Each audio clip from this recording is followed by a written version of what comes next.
नमस्कार दोस्तों, कैसे हैं आप लोग। आशा करते हैं आप लोग बहुत अच्छे होंगे। आज हम पढ़ने जा रहे हैं वास्तविक संख्या, यानी कि भारतीय भवन का पहला चैप्टर है वास्तविक संख्या, यानी कि चैप्टर 1।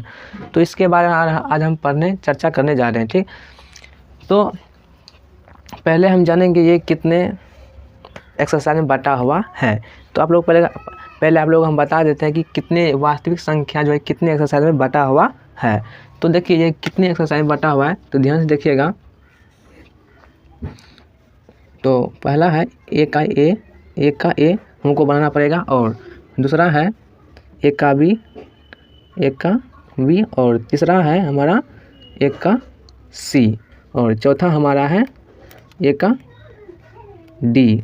इतना यानी कि वास्तविक संख्या में ये सब है। ठीक, यानी एक का ए, एक का बी, एक का सी, एक का डी। ठीक, तो इतना एक्सरसाइज बनाना पड़ेगा। ठीक, वास्तविक संख्या में। अब हम बात करते हैं यानी कि वास्तविक संख्या को पढ़कर हम कितने परीक्षा मार्क ला सकते हैं। तो हम वास्तविक संख्या को पहला चैप्टर को हम पढ़ करके कितने ला सकते हैं परीक्षा में, तो ध्यान सुनिएगा। यानी 6 ऑब्जेक्टिव पूछता है वास्तविक संख्या में से, 6 ऑब्जेक्टिव पूछता है। तो 6 ऑब्जेक्टिव पूछता है। ठीक, और प्लस में और 2 अंक का सवाल पूछता है। 2 अंक का यानी कि 2 मार्क का सवाल आता है। 2 मार्क का सवाल पूछता है। ठीक, यानी कि लमसम में 8 या 10 मार्क का 10 मार्क का, यानी इस चैप्टर को हम पढ़ करके कितने मार्क ला सकते हैं, 8 से 10 मार्क हम ला सकते हैं। इतना इम्पोर्टेंट है। ठीक, यानी तो हम क्या कर सकते हैं, यानी कि पहला चैप्टर यानी कि वास्तविक संख्या को पढ़ करके 8 से 10 मार्क हम परीक्षा में ला सकते हैं। ठीक, तो यदि आप लोग 8 से 10 मार्क लाना चाहते हैं तो चैनल को सब्सक्राइब कर दीजिए, ताकि जब भी हम लाइव पढ़ाएंगे तो आप लोगों को नोटिफिकेशन पहुंच जाए। ठीक, अब हम बात करते हैं वास्तविक यानी कि चैप्टर को बनाने के लिए कौन सा कॉन्सेप्ट की ज़रूरत पड़ेगी। तो देखिए कौन सा कॉन्सेप्ट की ज़रूरत पड़ेगी, तो आप लोग याद रखिएगा। तो आप लोगों का संख्या का नॉलेज होना चाहिए। पहला है संख्या का आप लोग नॉलेज होना चाहिए,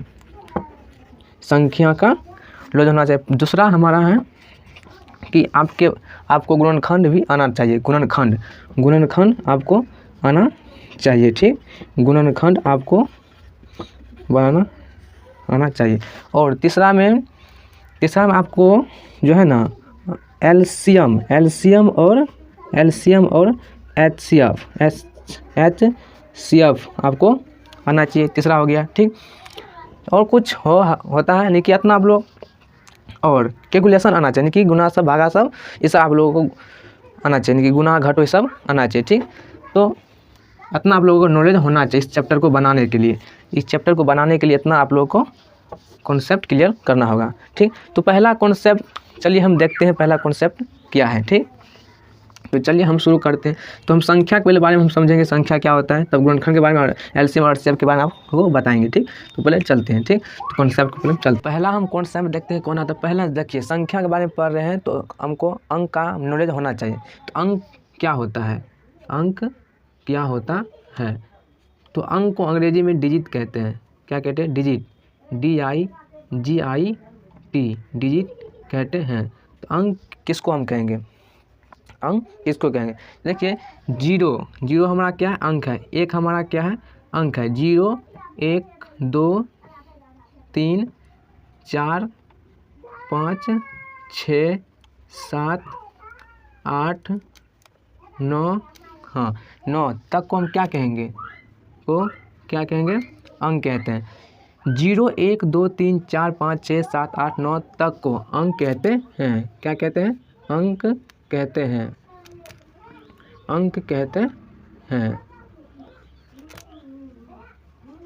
हैं।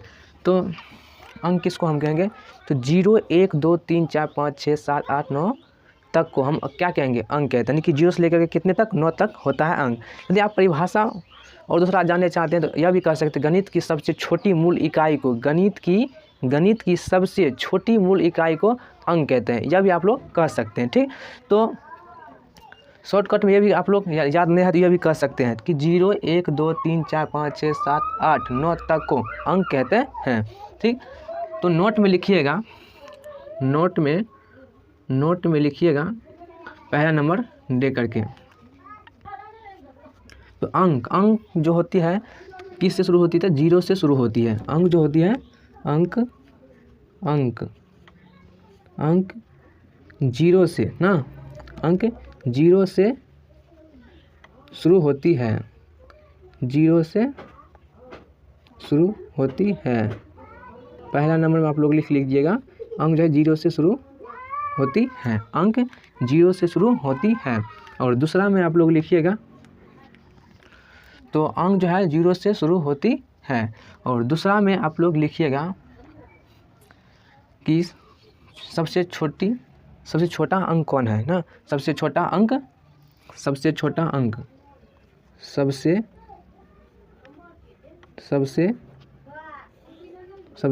सबसे छोटा या सबसे छोटी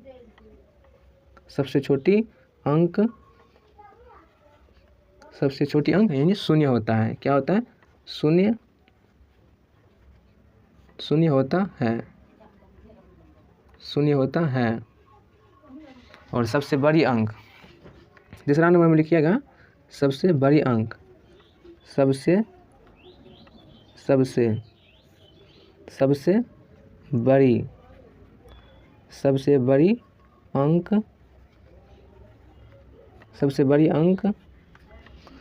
बड़ी अंक क्या होता है? सबसे बड़ी अंक 9 होता है, 9 होता है।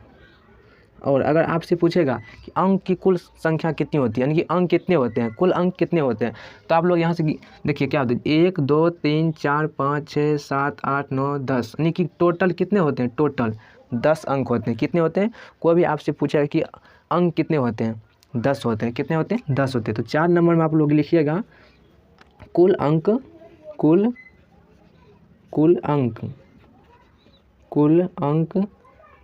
10 होती है। क्या होती है? 10 होती है। ठीक, यानी कि अंक कितनी होती है? 10 होती है।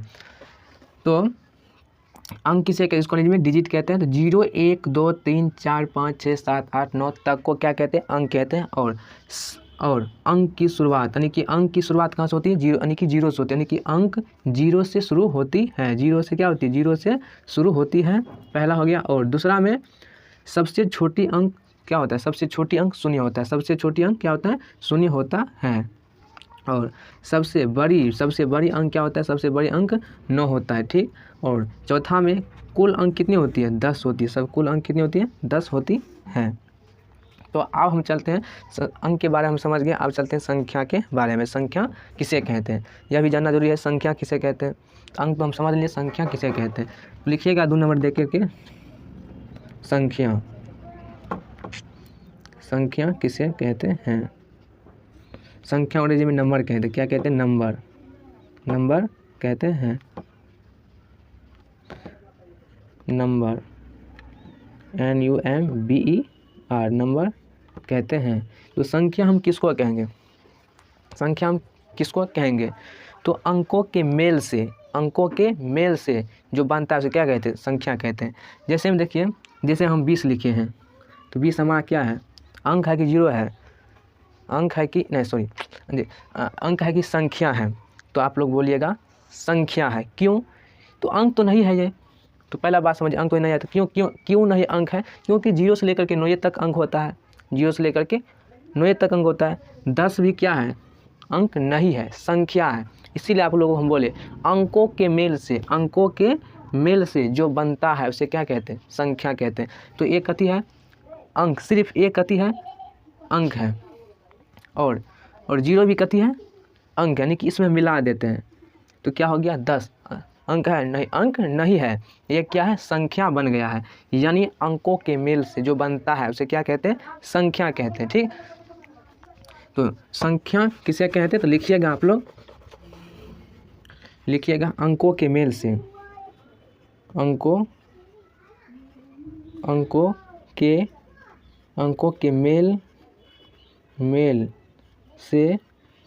के मेल से जो बनता है, जो बनता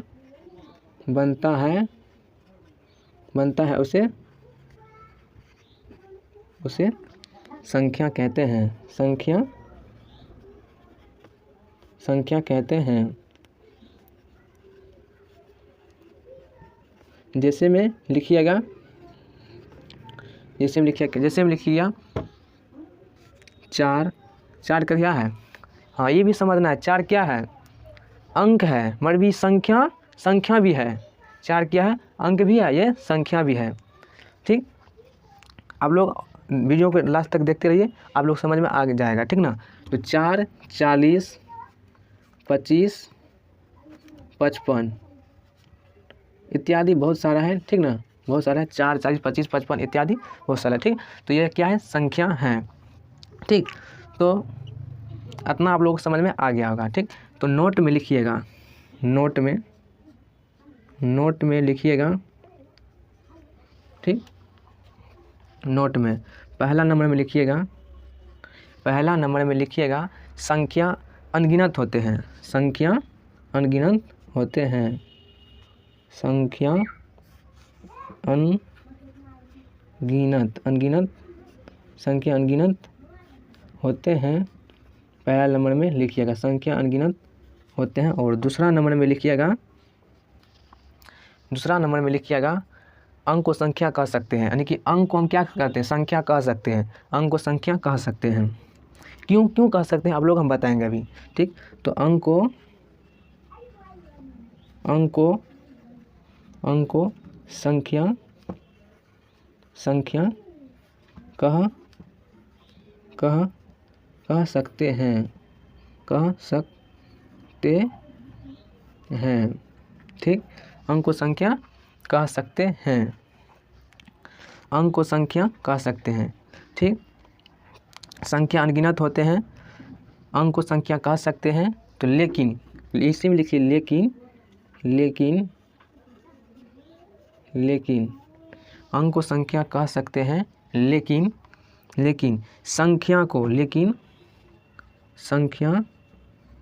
संख्या को अंक नहीं कह सकते हैं, अंक नहीं कह सकते हैं, ठीक। अंक को नहीं कह सकते हैं। तो देखिए कह रहा है कि संख्या तो अनगिनत होते हैं, संख्या क्या होती है, अनगिनत, बहुत सारे होते हैं संख्या, ठीक। और संख्या को अंक हम कह सकते हैं, नहीं सॉरी, संख्या को अंक नहीं कह सकते, अंक को संख्या कह सकते हैं, लेकिन संख्या को अंक नहीं कह सकते, हाँ संख्या को अंक नहीं कह सकते हैं।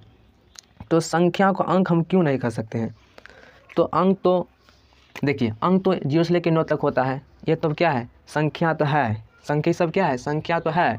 मगर हम 20 क्या, आपसे पूछेगा कि 15 क्या है, संख्या है कि अंक है, आप बोलिएगा संख्या है। क्योंकि अंक तो नहीं है, 0 से लेकर के 9 तक तो अंक होता है और आगे नहीं होता है, इसीलिए क्या है, ये संख्या है। मगर इसको संख्या तो हम कह सकते, अंक कह सकते हैं, अंक नहीं कह सकते, तो क्योंकि 0 से लेकर के 9 तक ही संख्या अंक होते हैं, आगू और नहीं होते हैं, ठीक। तो नोट में आप लोग 1 नंबर में लिखिएगा, संख्या अनगिनत होते हैं, और 2 नंबर अंक को संख्या कह सकते हैं, लेकिन संख्या को अंक नहीं कह सकते, हैं, ठीक। तो आशा करते हैं और अंक और संख्या आप लोगों को समझ में आ गया होगा। तो चलिए अब हम चलते हैं, प्राकृत संख्या किसे कहते हैं। अब 3 नंबर में आता है, कह रहा है कि प्राकृत संख्या किसे कहते हैं। प्राकृत संख्या किसे कहते हैं, जो इसको अंग्रेजी में कहते हैं नेचुरल नंबर। तो प्राकृत संख्या किसे कहते हैं, ध्यान सुनिएगा। तो गिनती की सारी संख्या को क्या कहते हैं, प्राकृत संख्या कहते हैं। गिनती की सारी संख्या क्या कहते हैं, प्राकृत संख्या कहते हैं। जैसे में 1 2 3 4 5 6 7 8 9 10 11 12 इत्यादि क्या है, सब क्या है, प्राकृत संख्या है। जितने गिनती में जो आते हैं, कोई भी चीज़ को हम गिनती करते हैं तो संख्या आता है, 1 2 3 4 ऐसे करके हम गिनती करते हैं, कि गिनती की सारी संख्या क्या कहते हैं, प्राकृत संख्या कहते हैं। तो तो नोट में लिखिएगा सबसे छोटी प्राकृतिक संख्या 1 होती है, और दूसरा में लिखिएगा सबसे बड़ी प्राकृतिक संख्या अनंत यानी कि इन्फिनिट होती है, यानी कि बहुत सारे प्राकृतिक संख्या होते हैं, एक थोड़े ना होते हैं। तो 1 2 3 4 5 6, 1 2 3 4 5 6 7 8 9 10 11 12 13 14 15, बहुत सारे यानी कि इत्यादि। ठीक, अब आता है कि पूर्ण संख्या हम किसको कहेंगे। पूर्ण संख्या भी सवाल में हमेशा बनाएंगे तो ये सब आएगा। ठीक, तो पूर्ण संख्या हम किसको कहेंगे, तो वही प्राकृतिक संख्या के जैसे हैं, इसमें खाली जीरो का शामिल कर लिया गया है। ठीक ना, तो यानी कि शून्य का इसमें शामिल कर लिया गया है। तो पूर्ण संख्या किसको कहेंगे, तो शून्य सहित गिनती की सारी संख्या क्या कहते हैं, पूर्ण संख्या। शून्य सहित यानी कि यह जो है ना पूर्ण संख्या, इसमें शून्य खाली शामिल हो गया, यानी कि कह सकते हैं कि शून्य सहित गिनती की सारी संख्या को पूर्ण संख्या कह सकते हैं। तो शून्य सहित गिनती की सारी संख्या को क्या कहते हैं, पूर्ण संख्या कहते हैं। जैसे में 0 1 2 3 4 5 6 इत्यादि। और नोट नंबर में लिखिएगा कि पूर्ण संख्या 0 से शुरू होती है, और 2 नंबर में लिखिएगा कि सबसे छोटी पूर्ण संख्या 0 होती है, याद रखिएगा। ठीक, और 3 नंबर में लिखिएगा कि सबसे बड़ी पूर्ण संख्या क्या होती है। सबसे बड़ी संख्या यानी कि अनंत, यानी कि बहुत सारे होते हैं, यानी कि इन्फिनिट भी कह सकते हैं, इन्फिनिट भी कह सकते हैं। ठीक, तो आशा करते हैं आप लोग को समझ में आ गया होगा कि पूर्ण संख्या तक, पूर्ण संख्या किसे कहते हैं, प्राकृतिक संख्या किसे कहते हैं, अंक किसे कहते हैं, संख्या किसे कहते हैं, ये सब आप लोग समझ में आ गया होगा। तो अगले हम बढ़ते हैं। अब हम समझेंगे पूर्णांक संख्या किसे कहते हैं, पूर्णांक संख्या किसे कहते हैं। ठीक, देखिए अब हमारा 5 नंबर में आता है कि सम संख्या किसे कहते हैं, सम संख्या किसे कहते हैं। तो देखिए सम संख्या हम किसको कहेंगे, तो जो संख्या 2 से क्या हो, पूर्णतः क्या हो, पूरा क्या हो, विभाजित हो, यानी कि जो संख्या 2 से क्या हो, पूरा कट जाए, उसे क्या कहते हैं, सम संख्या कहते हैं।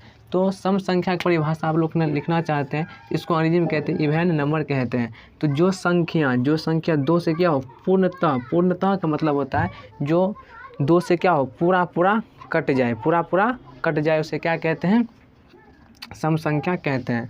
जैसे में 2 4 6 8 10 12 इत्यादि सब क्या है, 2 से पूरा क्या हो रहा है, कट रहा है। ठीक, तो नोट नंबर में लिखिएगा आप लोग, नोट नंबर 1 में कि सम संख्या सबसे छोटी सम संख्या क्या होती है, 2 होती है। तो आप लोग याद रखिएगा 2 होती है। ठीक, और 2 नंबर में आप लोग लिखिएगा सबसे बड़ी सम संख्या जो होती है अनंत, यानी कि इन्फिनिट, यानी कि बहुत सारे। ठीक, और 6 नंबर में अब आता है विषम संख्या किसे कहते हैं। अब सम संख्या समझ लेते हैं, अब विषम संख्या समझने में कोई दिक्कत नहीं होगा। ठीक, तो विषम संख्या, इसको अंग्रेजी में और नंबर कहते हैं। तो जो संख्या 2 से क्या हो, पूर्णतः पूरा ना कटे, यानी कि 2 से पूर्णतः विभाजित, पूर्णतः का मतलब होता है कि पूरा कट जाए।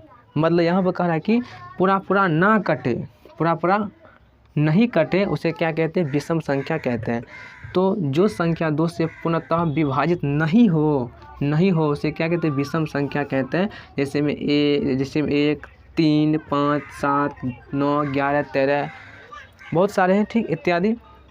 इसमें हम 2 से भाग देंगे तो कटेगा, नहीं कटेगा, इसीलिए क्या हो गया, इसे हम 2 से हम भाग देते हैं 5 में तो कटेगा, पूरा नहीं कटेगा। ठीक, तो इसीलिए इसको क्या कहते हैं, विषम संख्या कहते हैं। तो आप लोग नोट में याद रखिएगा, नोट नंबर 1 में कि सबसे छोटी विषम संख्या 1 होती है, और सबसे बड़ी विषम संख्या अनंत, यानी कि इन्फिनिट होती है। ठीक, तो आप लोग याद रखिएगा। ठीक, तो आज हम अपना विषम संख्या तक पढ़े, तो आप लोगों को समझ में आया या नहीं आया, आप लोग कमेंट बॉक्स में जरूर बताइएगा। यदि आप लोगों को समझ में आ गया होगा तो चैनल को सब्सक्राइब करना ना जाए। ठीक।